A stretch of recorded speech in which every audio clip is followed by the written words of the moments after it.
Durante muchas generaciones, numerosos estudiosos de las escrituras, biblistas y gente que ha profundizado al menos en la letra de los textos considerados sagrados han coincidido en declarar el capítulo 3, versículo 16 del Evangelio de Juan como el corazón mismo del Nuevo Testamento, y algunos lo llaman el corazón de toda la Escritura, porque de tal manera amó Dios al mundo que ha dado a su Hijo unigénito para que todo aquel que en él cree no se pierda, mas tenga vida eterna.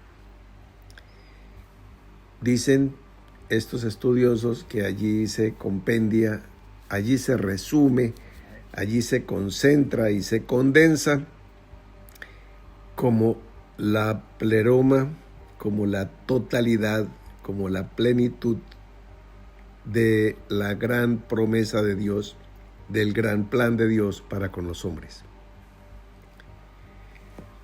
El punto que quiero compartir con ustedes en esta noche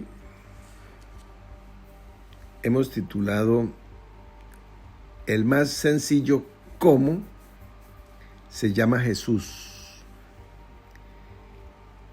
porque estamos enseñando los sencillos y los sencillísimos cómo. ¿Cómo hacemos para lograr esto o para alcanzar aquello? ¿Cómo hacemos para vencer esto o para dejar aquello otro? Si no tenemos claros los cómo, las personas que se dedican al oficio de sermonear, o sea, presentar sermones, pues son sermones bíblicos o bibliocéntricos, cristianos o cristocéntricos, y te dicen vez tras vez, año tras año, generación tras generación, qué es lo que tienes que hacer. El punto es que también por generaciones no solamente ha habido estudiosos, biblistas, juiciosos, consideradores de los textos y de la letra, sino que también ha habido un pueblo que ha padecido bajo esos oficios porque no ha sabido cómo. Y el cómo está al alcance desde el principio, aunque pues parecía que tenían que pasar 2 días de oscuridad, 2 días de muerte, y al tercer día habría el resurgir, el levantarse de ese Cristo corporativo de entre los muertos. Estamos en ese tercer día, ya han transcurrido 2 días, 2000 años. Estamos entonces enseñando todos los sencillos cómo, y el más sencillo de todos los cómo se llama Jesús.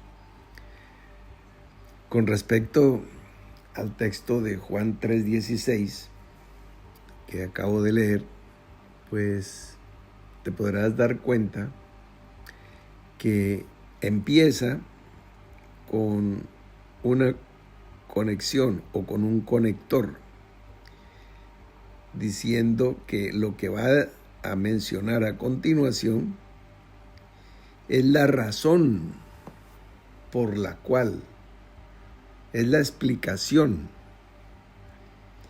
Entonces, Juan fue al supermercado porque se habían acabado los víveres de su casa. María sacó la sombrilla porque estaba lloviendo aquel día. ¿Por qué? Porque es la explicación. Entonces Juan 3:16 empieza revelándose a sí mismo como un texto que explica algo. Porque de tal manera amó Dios al mundo. Entonces, en sí mismo no es la cosa, sino es la explicación de una cosa.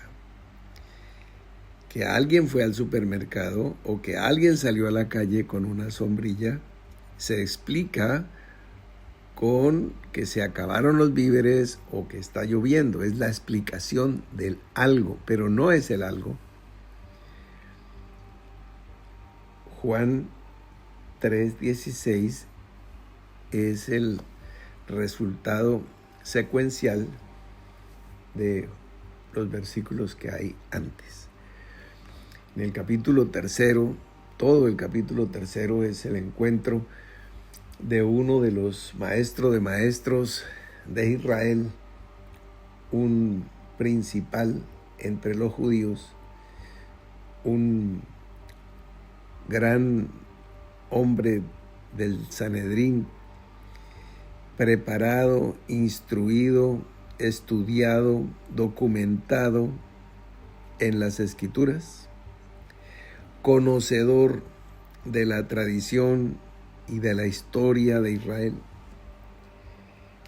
Y este hombre, que se llamaba Nicodemo, se acercó, buscó y se allegó a Jesús de noche. Esto es, en lo oculto. No es lo mismo una noche en una ciudad o un lugar similar al que tú vives hoy, que es un lugar iluminado porque hay energía solar, energía eléctrica, entonces hay iluminación, hay equipos de sonido, hay televisores, hay una cantidad de actividad y de vida.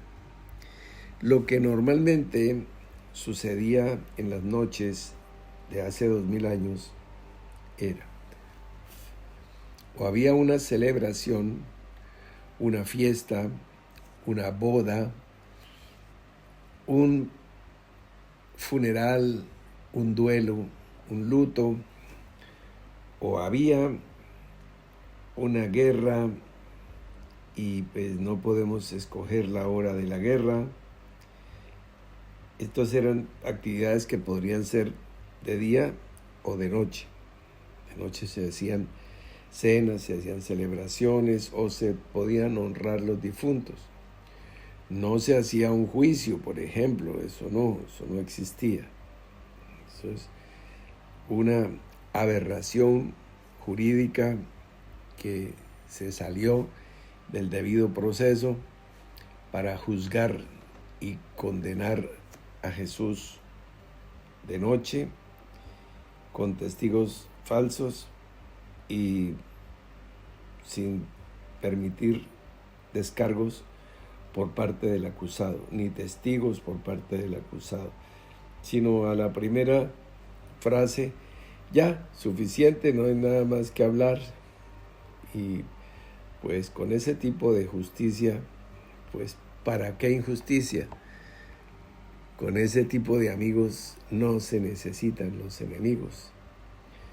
Pues bien, las enseñanzas de los rabís, de los maestros, eran en las plazas, en los principales lugares de reunión, y normalmente sus discípulos o sus oyentes, seguidores o curiosos, se allegaban a ese maestro normalmente en horas del día.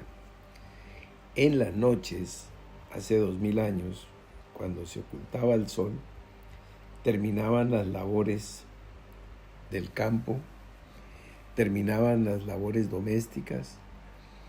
Nadie estaba buscando adelantar trabajo, ni estudiar, ni leer, ni escribir, ni viajar.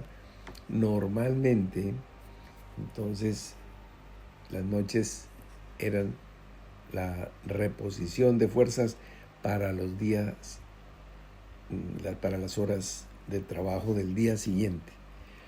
Pues una noche de esos momentos en que indican quietud y no hay más tiempo de estudiar, de indagar, de escudriñar, de investigar, de entrevistar, de preguntar, pues Nicodemo buscó y encontró otro maestro, un maestro diferente, un maestro extraño, disruptivo en toda su manera de proceder, de hablar, al punto que había escandalizado la ortodoxia, la clásica interpretación, la regla, el canon interpretativo, la manera de leer, entender y aplicar las escrituras. Esa pues era la primera gran señal de un maestro que venía del cielo, acompañado, por supuesto, porque así debe ser, de las señales que van con la palabra. Palabra sin señal es lo mismo que fe sin obras.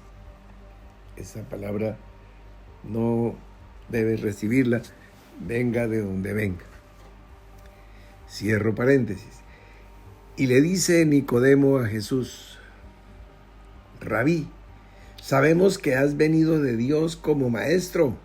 Sabemos, ya está hablando desde un corporativo. ¿Cuál es el corporativo de Nicodemo? El Sanedrín, los doctores de la ley, los fariseos, esos perushim, o está hablando por todos los hijos de Israel. Bueno, es un plural que nos pone a reflexionar, pero no nos vamos a detener ahí. Él le explica: sabemos que has venido de Dios como maestro. ¿Por qué? Es la explicación. Porque nadie puede hacer estas señales que tú haces si no está Dios con él.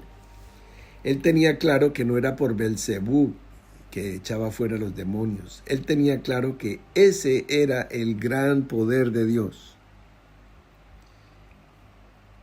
Esa porción de Nicodemo, de lo dicho por Nicodemo, nos dice: porque nadie puede hacer. Ahí tienen ustedes el mismo ejemplo de porque de tal manera amó Dios al mundo. Se ha predicado muchas veces Juan 3:16, empezando con el porque. Y eso es como citar a Nicodemo empezando por el porque. Llegó Nicodemo a donde Jesús y le dijo: porque nadie puede hacer estas señales. Ahí no hay una frase lógica, no hay una hilación, no hay un hilo discursivo, porque lo estás desprendiendo del contexto. El contexto de porque de tal manera amó Dios al mundo es precisamente porque Jesús empieza a enseñar, a contestarle a Nicodemo, porque evidentemente es un escudriñador y un buscador genuino, sincero, y es justamente Nicodemo el autor, el generador, el creador de los cómo que hoy yo te estoy enseñando. En el capítulo 3, versículo 4, Nicodemo le dice a Jesús: ¿cómo puede un hombre nacer siendo viejo? ¿Cómo? ¿Cómo? Ese es el primer gran cómo, cuando Jesús le habla del nuevo nacimiento. Y en el versículo 9, dice Nicodemo: ¿cómo puede hacerse esto? Cuando está hablando del viento que oye su sonido y no sabes de dónde viene ni a dónde va, y que así es todo aquel que es nacido del Espíritu. Entonces Jesús le sigue enseñando, no sin darle un pequeño jalón de orejas, diciéndole: ¿eres tú maestro de Israel y no sabes esto? O sea, ¿cómo te pones a enseñar? ¿Cómo tienes la osadía de sentarte en la cátedra a enseñar si no sabes esto que es básico? Bueno, por lo pronto, al que honra, honra. Nicodemo es el autor de los cómo en el contexto de lo que estamos hablando, de la palabra que viene del cielo con autoría en nuestro Dios y Padre. Pues bien, entonces Jesús entra a responderle y le dice: lo que te estoy diciendo es terrenal y te cuesta trabajo recibirlo. ¿Qué tal si te suelto lo que voy a hablar dentro de 2000 años, por ejemplo, cuando esté enseñando lo celestial? Y entonces aquí viene: nadie subió al cielo sino el que descendió del cielo, el Hijo del Hombre que está en el cielo. Ahí está presentándonos la presencia terrenal y simultáneamente la presencia celestial. Si no se entiende eso, básicamente no se entiende nada. Y conecta diciendo: y como Moisés levantó la serpiente en el desierto, así es necesario que el Hijo del Hombre sea levantado, para que todo aquel que en él cree no se pierda, mas tenga vida eterna. Y ahí sí dice: porque de tal manera amó Dios al mundo, porque Dios ama a este mundo de tal manera que envía a ese Hijo. ¿Para qué? Para que sea levantado como Moisés levantó la serpiente de bronce en una vara, en un madero. Asimismo, el Hijo del Hombre va a ser levantado como fue levantada la serpiente 1500 años atrás de Jesús. Pues así va a ser levantado el Hijo del Hombre hoy. Entonces, claro, no nos relata qué reacción tiene Nicodemo. Ahí termina, digamos, el Evangelio de Juan en lo que es ese encuentro.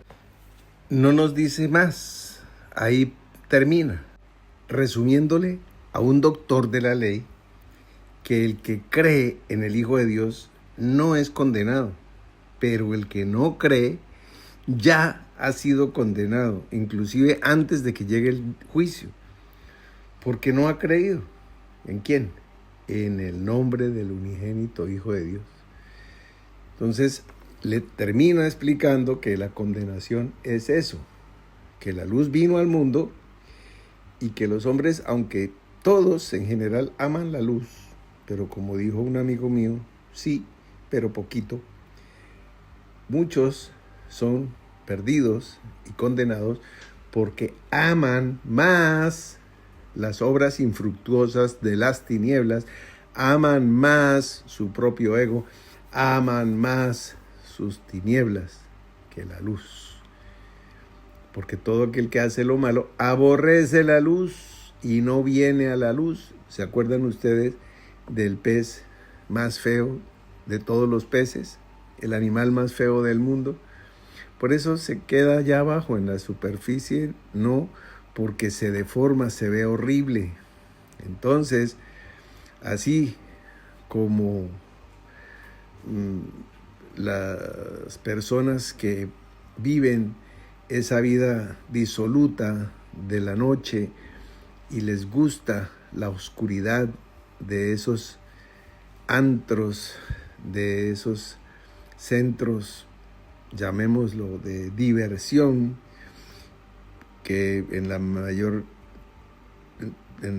número de veces, en el mayor número de casos, son sitios muy cutres, muy maquillados para que parezcan limpios por la presencia de luces y espejos, pero en realidad son lugares sucios, no solamente desde el punto de vista del proceder ético, moral, conductual, sino físicamente. Son lugares que la asepsia no es lo principal, el aseo, la limpieza no lo es, tipológicamente. Entonces, cuando se encienden las luces verdaderas, cuando llega el día, entonces lo que son las mujeres o los hombres de la noche, pues no quieren que esa luz llegue porque se van a ver todas sus imperfecciones, todas sus fealdades. Y ellos creen que esas son las fealdades. No.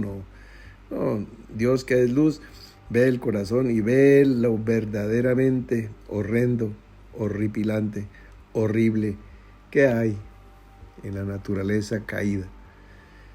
Pero trae la provisión. El que practica la verdad viene a la luz para que sea manifiesto que sus obras son hechas en luz. Ahí termina el relato del Evangelio de Juan. Seguramente pues existieron más palabras. No es que Nicodemo oyó eso y salió corriendo. No. Era un maestro de Israel. Era maestro de maestros. Ahora, en esta segunda parte, vamos a darle contexto a eso de que así como Moisés levantó la serpiente en el desierto, así es necesario que el Hijo del Hombre sea levantado. Así. O sea, ¿cómo? O sea, en una vara, levantado, izado, donde todos puedan verlo. Ese es el sentido de levantar, para que todos puedan verlo. Vamos entonces a la porción del libro de los Números, en el capítulo 21, que dice que el pueblo estaba pues murmurando. Estamos hablando ya prácticamente 40 años después de haber salido de la tierra de Egipto, de Misraim. Aarón ya es un cadáver que está enterrado en algún lugar. Ya otro día estudiamos sobre la muerte de Aarón. Ya el sumo sacerdote es Eleazar y Moisés está todavía ahí con el pueblo, con el segundo sumo sacerdote, Eleazar, hijo de Aarón. Partieron del monte de Hor, camino del Mar Rojo, para rodear la tierra de Edom, y se desanimó el pueblo por el camino. Se desanimó. Siempre el problema es de ánima, del alma. ¿Por qué te abates, oh alma mía? Y habló el pueblo contra Dios y contra Moisés, para variar. ¿Por qué nos hiciste subir de Egipto para que muramos en este desierto? Tan creativos, ¿no? Una nueva generación, están a punto de entrar los nuevos y están murmurando igual que los padres, igual. Estas mismas murmuraciones las leemos con 40 años de antelación a estas. Y dice, pues no hay pan ni agua, y nuestra alma tiene fastidio de este pan tan liviano. No hay pan ni agua, y nuestra alma, lo dice claramente, nuestra alma tiene fastidio de este pan tan liviano. O sea, era poca cosa, había liviandad en esa provisión diaria. No sé si hoy por hoy pues está viniendo este alimento y esta provisión diariamente, de esta manera, día a día, permanentemente, antes de que tengas conciencia. Ya ha venido la provisión de cada día sin faltar, día tras día, semana tras semana, mes tras mes, año tras año, y pues con murmuración o sin ella, quizás a algunos les haya parecido liviano este pan. Y dice entonces el texto, y Jehová envió entre el pueblo serpientes ardientes que mordían al pueblo, y murió mucho pueblo de Israel, y murió mucho pueblo, no dice cifras, pero murió mucho pueblo. Entonces el pueblo vino a Moisés y dijo: hemos pecado por haber hablado contra Jehová y contra ti. Ruega a Jehová que quite de nosotros estas serpientes. Y Moisés oró por el pueblo. Y Jehová dijo a Moisés: hazte una serpiente ardiente y ponla sobre un asta. Y cualquiera que fuere mordido y mirare a ella, vivirá. Y Moisés hizo una serpiente de bronce y la puso sobre una estaca, y cuando alguna serpiente mordía a alguno, miraba a la serpiente de bronce y vivía. Dios había podido decir: bueno, pues con el poder de mi palabra, sean sanos todos los que estaban en este momento envenenados y sean muertas todas las serpientes, o queden sin veneno, o que el veneno no haga daño. No, pero él optó por un método en el cual el hombre tuvo que intervenir. La naturaleza humana, en este caso Moisés, está interviniendo haciendo una serpiente ardiente, o sea, refulgente. Y Moisés hizo una serpiente de bronce, bronce bruñido, para que brillara, resplandeciera con el sol. Entonces, esto es interesante porque Jesús no está hablando en abstracto. Cuando Jesús le está diciendo a Nicodemo que el Hijo del Hombre debe ser levantado así como Moisés levantó la serpiente en el desierto, así es necesario que el Hijo del Hombre sea levantado. No dice que como Moisés hizo la serpiente, porque pues no la podía levantar si no la hubiera hecho. Se refiere específicamente al levantar, porque nadie enciende una luz para ponerla debajo de un almud, sino se coloca en un lugar alto para que sea visible. O sea, la razón de la existencia de algo de parte de Dios es que es visible. Entonces aquí se nos cae otro mito, que es que pueden haber personas con grandes tesoros espirituales ocultos. No. El que tiene algo de parte de Dios se evidencia y se levanta, porque cuando Dios interviene en una operación, como lo hizo en los días de Moisés con la serpiente de bronce, o como lo hizo en los días de Jesús, al ser levantado en un madero, es para eso, para que todo aquel que vea hacia él viva. Ese es el punto, esa es la razón, esa es la forma, esa es la metodología. Dios le dice a Moisés: cualquiera que fuere mordido y mirare a ella, vivirá. Mirare a esa serpiente, vivirá.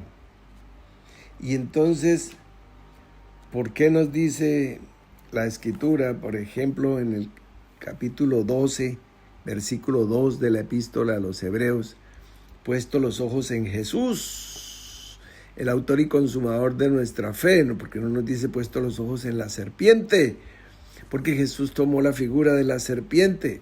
Pues mira, precisamente por eso, porque Dios no quitó las serpientes, Dios las dejó. ¿Qué les quitó? ¿Les quitó el colmillo? Tampoco. ¿Les quitó el veneno? No. Las serpientes seguían siendo serpientes, seguían arrastrándose sobre el polvo, seguían teniendo su colmillo con la capacidad de inocular un veneno que también lo tenían. Dios no le quita a las serpientes nada de ello, sino quitó el poder. La oración que el pueblo solicita a Moisés es: dile a Jehová que sean quitadas las serpientes, que es lo que nos dice ahí, libro de los Números, capítulo 21, versículo 7. O sea, el pueblo deduce sencillamente el origen del problema son las serpientes, pues que sean quitadas las serpientes. Pues no, Dios deja las serpientes, pero le fue quitado su poder. Ahora ya estamos llegando a un tercer punto donde te quiero llevar. Algunas personas a través de los siglos y edades han entendido la diferencia que hay entre la cosa y la figura de la cosa. Entonces, la serpiente en sí misma no era algo para adorar ni para venerar, sino era un elemento, una provisión de Dios para una operación puntual y una intervención precisa que ya la consideraremos a continuación más en detalle. Hubo un rey de Judá que se llamó Ezequías, que al ver que Israel se había pervertido desde los días de Moisés, guardaron ese aparato, ese trebejo, esa escultura que hizo Moisés y no guardaron las tablas de la ley que las hizo Dios, que las escribió con su dedo, según el relato. Y el arca de la alianza también se perdió, el instrumento más santo de todos los santos, pero guardaron la serpiente de bronce. Ahí está, ese es el pueblo escogido de Dios. Entonces, Ezequías, de la misma manera que hizo Moisés con el becerro de oro, hizo con la serpiente de bronce, con un mazo, con una maceta, con un martillo, destrozó, destruyó, hizo pedazos el ídolo y lo llamó eso, Nehushtan, una cosa de bronce. Segunda de Reyes, capítulo 18, versículo 4 en adelante, ahí lo encuentras. Entonces, mucha gente no entendió lo que es una señal, una tipología, una figura, y se quedan venerando la figura. En el siglo II, uno de los padres de la iglesia, Justino mártir, refiriéndose a la serpiente, la presenta como señal, como figura, como un anuncio de algo, no para ser venerada ni adorada, mucho menos, sino entendida y creída, como las mismas escrituras. Es que hay personas que se quedan venerando o adorando o incensando las escrituras sin entender que se escribieron para nuestra enseñanza y que lo que contienen son anuncios, son señales, son figuras de lo que habría de venir. Ese es el punto. La serpiente no era entonces la figura de un enemigo o de un adversario, sino era figura del enemigo o adversario muerto, sin poder. Eso es lo que se está evidenciando. Si el enemigo es la serpiente, pues esta era una serpiente que no podía morder, que no podía moverse, estaba fijada al madero, ¿sí? Como Jesús estuvo crucificado. La crucifixión quiere decir fijado a la cruz, ¿sí? Crucificado, fijado a la cruz.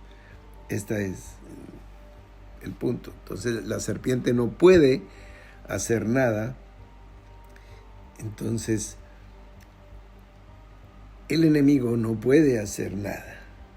Entonces, ¿por qué Jesús se compara con la serpiente si la serpiente pues fue ese tentador del relato del Génesis, Nashash, ese ser resplandeciente que con su astucia sedujo a Eva? Entonces, Dios se encargó de hacer esa esa metanoia, ese cambio, esa transformación. Y Dios hizo de Jesús, lo hizo pecado. Esto tan fuerte nos lo dice el apóstol Pablo en la segunda epístola de los Corintios, o a los Corintios, capítulo 5, versículo 21, diciendo: al que no conoció pecado, por nosotros lo hizo pecado, para que nosotros fuésemos hechos justicia de Dios en él. La justicia de Dios en él fue que murió. Y si él murió por todos, luego todos morimos. Ya está pago, todo está, porque la paga del pecado es muerte. Dios lo hizo pecado. Esto es muy, muy, muy fuerte. ¿Por qué? Porque es el mismo apóstol Pablo que nos va a mostrar en dónde radica el poder del pecado. Todos sabemos que el poder de la serpiente radica en el colmillo, y el poder del colmillo radica en el veneno. Si no tiene veneno, así tenga colmillo, pues lo más que puede hacer es morder. Pero morder sin veneno es como cuando te muerde un canario. Bueno, eso es picar, porque tiene pico. La serpiente no tiene picos. Puede morder como te puede morder el perro chihuahua. Pues no te mata, a no ser que se te infecte la herida y la descuides, bueno. Pero ese es el punto, no es un animal mortal o mortífero. Bien, el poder de la serpiente está en su veneno. El poder aquí es el pecado. Entonces Dios lo hizo pecado, lo hizo el error, la falla, lo que tú y yo hicimos, hacemos o haríamos o dejamos de hacer o vas a hacer, no lo sé. No sé cuáles son tus decisiones y tus acciones. No estoy aquí para acusar, sino para enseñar. ¿Qué nos dice entonces el apóstol Pablo sobre esto? Dice en la primera epístola a los Corintios, capítulo 15, versículos 55 en adelante: ¿dónde está, oh muerte, tu aguijón? O sea, ¿dónde está el colmillo de la serpiente? ¿Dónde, oh sepulcro, tu victoria?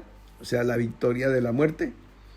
Ya que el aguijón de la muerte es el pecado. Ojo, el aguijón es el pecado. Por ahí se inocula. Y el poder del pecado, la ley. Ahí está, el veneno. El poder del pecado es la ley. Y todavía, hoy, oh Gálatas insensatos, habiendo comenzado por el Espíritu, vais a terminar por la carne. Hay todavía quienes recortan pedazos de la Torá y cumplen un poquito aquí y un poquito allá y otro poco acullá, seleccionando, justificándose sin poner los ojos en Jesús, sino en la ley, porque Dios le dijo a Moisés. Pero aquí nos está revelando el apóstol claramente: ¿dónde está, oh muerte, tu aguijón? ¿Dónde, oh sepulcro, tu victoria? Ya que el aguijón de la muerte es el pecado. O sea, con el pecado es que la muerte te clava. ¿Y dónde está el poder que hay ahí que te lleva a morir? La ley. El poder del pecado es la ley. Mas gracias sean dadas a Dios, que nos da la victoria por medio de nuestras obras que cumplen la ley. No lo dice así. Gracias sean dadas a Dios, que nos ha dado la victoria por medio de nuestro Señor Jesucristo. Así que, hermanos míos, amados, estad firmes y constantes, creciendo en la obra del Señor, siempre sabiendo que vuestro trabajo en el Señor no es en vano. Ese es el punto. Son cosas fuertes para el homo religiosus, pero si naces de nuevo, como le dijo Jesús a Nicodemo, Entonces vas a poder entender por qué los israelitas miraron a la serpiente para ser libres de su poder mortífero, porque fueron enseñados a eso. No les dijeron, órenle a la serpiente, quémenle incienso a la serpiente. No, ayunen invocando el nombre de la serpiente. No, sino mírenla. Puesto los ojos en Jesús, que tomó esa figura.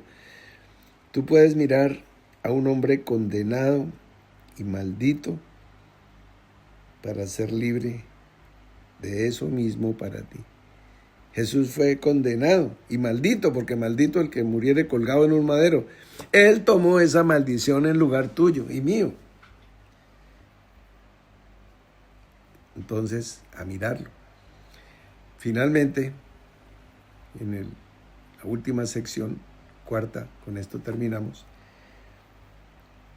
Vamos a el sencillo cómo mirar. Hace cerca de un par de años que todos los domingos me reúno con un grupo de amigos con quienes comparto diferentes aspectos de la fe, con personas muy amadas, con diferentísimos tipos de experiencias, y lo hacemos semana a semana. Y sucedió que justamente en la última semana, o sea, el domingo pasado, expusieron diferentes participantes de ese grupo una otra cosa de una línea que estábamos desarrollando, y al final, como un colofón cerrando, pues hablé 5 minutos, no sé cuántos minutos, pero para darle una proporción, nuestra reunión dura aproximadamente 70 minutos, y pues ya habían transcurrido los primeros minutos en los que saludamos y compartimos un poco familiarmente, un poquito de coinonía, un poquito de testimonios de la semana, y entramos en materia. Diferentes hermanos, amigos expusieron sus puntos de vista, y en los últimos minutos hablé un poquito. Lo que me impresionó fue que recibí unas horas después una serie de comentarios, de testimonios de que había afectado muy positivamente la vida de alguien de ese grupo. Y pues eso me tocó profundamente, porque pues yo hablé no con una exposición magistral, sino con la sencillez con que yo hablo con mis amigos, así como estoy hablando con todos ustedes. Y entonces, bueno, ampliando un poquito y perfeccionando un poquito lo que hablé en esos 5 minutos, pues puedes mirar tu mano abierta, la que quieras, la derecha o la izquierda, si tienes manos. Ábrela y puedes ver tus 5 deditos extendidos, así como los 5 ministerios de apóstoles, profetas, evangelistas, pastores y maestros. Puedes ver 5 acciones sencillas para conducirte a ver a Jesús, ha puesto los ojos en Jesús, a ver a la serpiente que fue levantada para que el enemigo no tenga poder. No tiene que desaparecer el enemigo, lo importante es que desaparezca su poder. Pues puede estar alrededor tuyo el león rugiente buscando a quien devorar, pero si no tiene dientes ni colmillos, pues simplemente es un gato peludo que tiene mucha hambre. Entonces casi que le puedes poner un plato de leche para que no perezca. Entonces, pues lo primero es aquietarte y meditar. Cuando ya estés valorando un poco el alcance de tu silencio, entonces puedes pasar al segundo dedito, que es oración. Oración, pues hay diferentes tipos de meditación y hay diferentes tipos de oración, claro, pues hay acción de gracias, hay peticiones, súplicas, rogativas, exaltación, bueno, lo que sea, diferentes formas de dirigirte a tu Dios presentando delante de Él gratitud, reconocimiento, petición, no lo sé, ya no sé, es cada perro rasca sus pulgas como le parece, para poder pasar a una tercera acción, ya va el tercer dedo, que sería la alabanza. Hay diferentes tipos de alabanza, no necesariamente con instrumentos musicales, puede ser vocalmente, puede ser mentalmente, puede ser con un solo sonido, con una sola letra, en tu boca entonas una melodía y ya puedes tomar un tiempo de alabanza con una vocal, solo una vocal, ¿sí? La letra M y una canción que conozcas o un cántico nuevo también. Entonces puedes hacerlo para entrar a un cuarto dedito, una experiencia de adoración. Ya es mucho más profunda, es de mucho más intimidad, es lo que el Padre busca, adoradores. No busca meditadores, ni oradores, ni alabanceros, sino adoradores. Hay que llegar a la cuarta experiencia de ellas para alcanzar esto. Ahí no hay peticiones, ahí no ruegas por nada, ahí no pides perdón. No, estás en adoración, adorando por lo que está delante de ti. Por eso y por ello adoras. Y terminas la adoración y entras al quinto y último de los 5 deditos que te mencioné al comienzo, y vas a estar ahí, quieto, quieta, en silencio.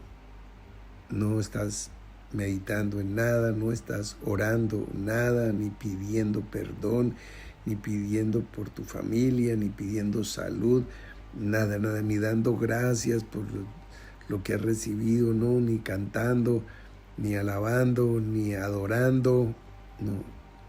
Estás en su presencia, contemplando al Rey en la hermosura de su santidad. Este es el cumplimiento pleno de puesto los ojos en Jesús. Este es el cumplimiento pleno de hacer inocuo el poder del veneno de la serpiente. El poder del pecado es la ley. Allí termina toda la ley. Toda. Ahí termina. Porque estás delante del que no vino a abrogar, sino a cumplir, y la cumplió toda.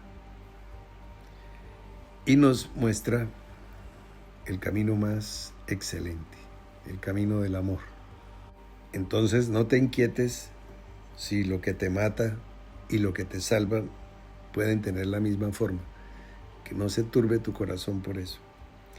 y procede como lo hizo Ezequías, por ejemplo, y destruye todas las cosas que tú o tus hermanos o tu familia están incensando, que no sea Él, que no sea quien merece la adoración. Por eso Dios lo levantó primeramente un poco en el madero del Calvario, en la cruz. Fue levantado, así como Moisés levantó la serpiente. Pues Dios lo hizo pecado y lo levantó en el madero, sí. Pero después lo exaltó, lo siguió levantando. Ahí no terminó su levantada. Lo exaltó hasta lo sumo, para que en el nombre de Jesús se doble toda rodilla. No la dobles delante de nadie más, ni de nada más. Dicen, ay no, pero es que esto es un salmo.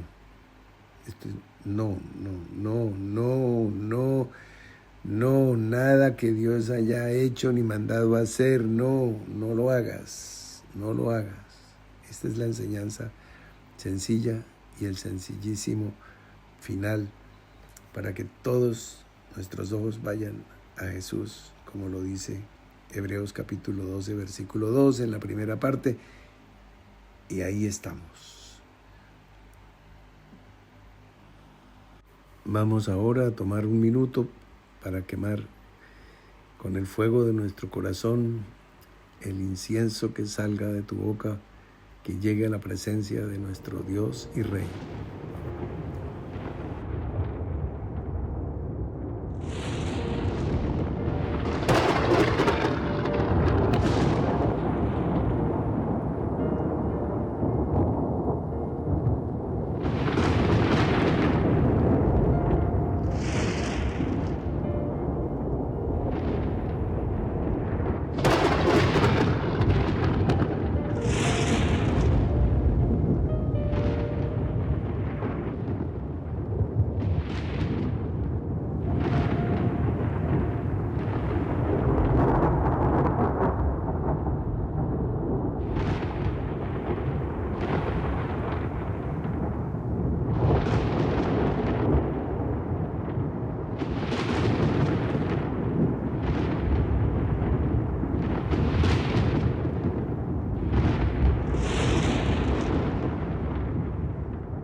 Llega la noche y me llamas, sé que tu promesa no acaba. Eres el camino, la vida y verdad, con solo una palabra me sanarás. Sé que con fe se mueven montañas entre mi vida y mi casa. Por medio de tu amor sé que puedo vencer, todo es posible si puedes creer. Fiel y firme aquí estoy, he venido a escuchar tu voz. Fiel y firme aquí estoy, fiel y firme aquí estoy, fiel y firme aquí estoy, he venido a escuchar tu voz. Fiel y firme aquí estoy, fiel y firme, fiel y firme.